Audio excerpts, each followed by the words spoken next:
Hello dear student, আশা করি প্রত্যেকে ভালো রয়েছে। ক্লাস 12 সেমিস্টার 3 ফিলোসফির প্রথম অধ্যায় থেকে আমরা এমসিকিউ টাইপের প্রশ্ন এবং তার উত্তর দেখছি। আজকে কিন্তু বেশ কিছু ইম্পর্টেন্ট প্রশ্ন এবং তার উত্তর রয়েছে। আজকে ক্লাস নাম্বার রয়েছে 5 নম্বর ক্লাস। এর আগে আমরা 4টি ক্লাস দেখে নিয়েছি ফিলোসফির প্রথম অধ্যায় থেকে, ঠিক আছে। তো দেখো আজকে হচ্ছে 65, ঠিক আছে। এর আগে 64 এমসিকিউ টাইপের যে ইম্পর্টেন্ট প্রশ্ন এবং তার উত্তরগুলি রয়েছে সেগুলো আমি করিয়ে দিয়েছি। আশা করি তোমরা সেগুলো অনেকে দেখেছো এবং যারা নতুনরা দেখছো অবশ্যই দেখে নেবে এবং এই প্রশ্নগুলি ভালো করে পড়তে থাকবে।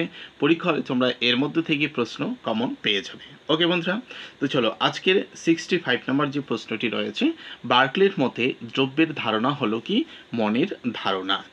66 জীবাত্মা ও পরমাত্মাকে দ্রব্য বলেছেন কে? বার্কলে। 67 বস্তু সমান সমান ধারণা সমীকরণের প্রবক্তাকে? এই সমীকরণের প্রবক্তা হলো বার্কলে, দার্শনিক বার্কলে, ঠিক আছে বন্ধুরা। এর আগে আমরা এইরকম সমীকরণ আরেকটি দেখেছিলাম যেটা ভীষণ ভীষণ ইম্পর্টেন্ট। সেই সমীকরণটি কি রয়েছে তোমরা যদি কেউ পড়ে থাকো বা আমার ক্লাসটি দেখে থাকো অবশ্যই কমেন্ট বক্সে কমেন্ট করে জানাবে। ওকে বন্ধুরা, জড়দ্রব্যের অস্তিত্বকে অস্বীকার করেছেন কে? জড়দ্রব্যের যে অস্তিত্ব রয়েছে তাকে অস্বীকার করেছেন কে? দার্শনিক বার্কলে। পরের প্রশ্ন, বিমূর্ত জড়দ্রব্যের অস্তিত্ব নেই, বিমূর্ত জড়দ্রব্যের অস্তিত্ব নেই, এই উক্তিটি কে করেছেন? দার্শনিক বার্কলে, ঠিক আছে। এর আগে আমরা দেখেছিলাম হিউম, স্পিনোজা, দেকার্ত, ঠিক আছে। আজকে আমরা বার্কলের উপর বেশ ইম্পর্টেন্ট কিছু প্রশ্ন এবং তার উত্তর দেখে নিচ্ছি। যদি বার্কলের উপর প্রশ্ন আসে তাহলে তোমরা এর মধ্যে থেকেই প্রশ্ন কমন পেয়ে যাবে। পরের প্রশ্ন দেখব, বার্কলের মতে জড়দ্রব্য হলো কি? জড়দ্রব্য হলো নাম মাত্র।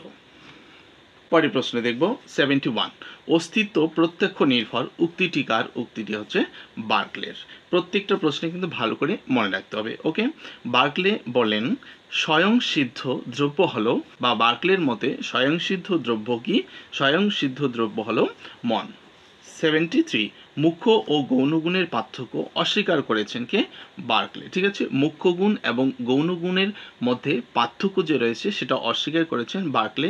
এবং এই প্রশ্নের উত্তরটাও করিয়েছিলাম যে মুখ্য গুণ ও গৌণগুণের মধ্যে পার্থক্য করেছেন কে? এই প্রশ্নের উত্তর যদি তোমার জানা থাকে, তোমরা যদি আগের ক্লাসগুলি দেখে থাকো তাহলে অবশ্যই সেখানে উত্তর পেয়ে যাবে।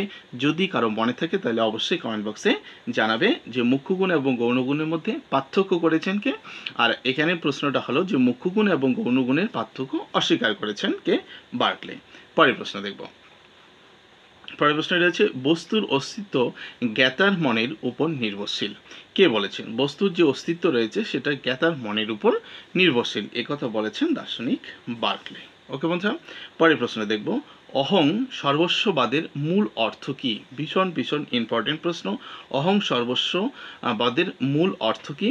শুধু আমি ও আমার মনের ধারণাই অস্তিত্বশীল। অহং সর্বস্ববাদের এটি হলো মূল অর্থ, শুধু আমি ও আমার মনের যে ধারণাই অস্তিত্বশীল। সমস্ত জগতেই ঈশ্বরের প্রত্যক্ষ বিষয়, সমস্ত জগতই হচ্ছে ঈশ্বরের প্রত্যক্ষ বিষয়, এই কথাটি কে বলেছেন?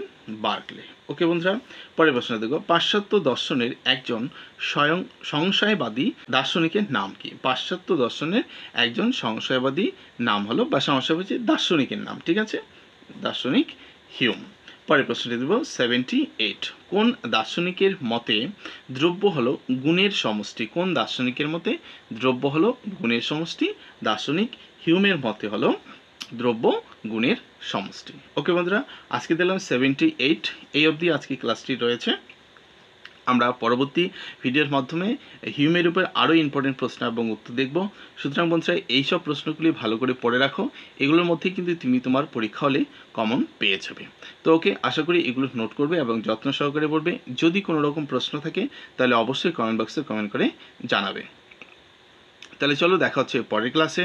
যারা নতুনরা রয়েছে বন্ধুরা অবশ্যই ভিডিওটিকে একটি লাইক করে বন্ধুদের মধ্যে শেয়ার করে দিবে, আর অবশ্যই চ্যানেলটাকে সাবস্ক্রাইব করে অল নোটিফিকেশন বাটনটি প্রেস করে দেবে।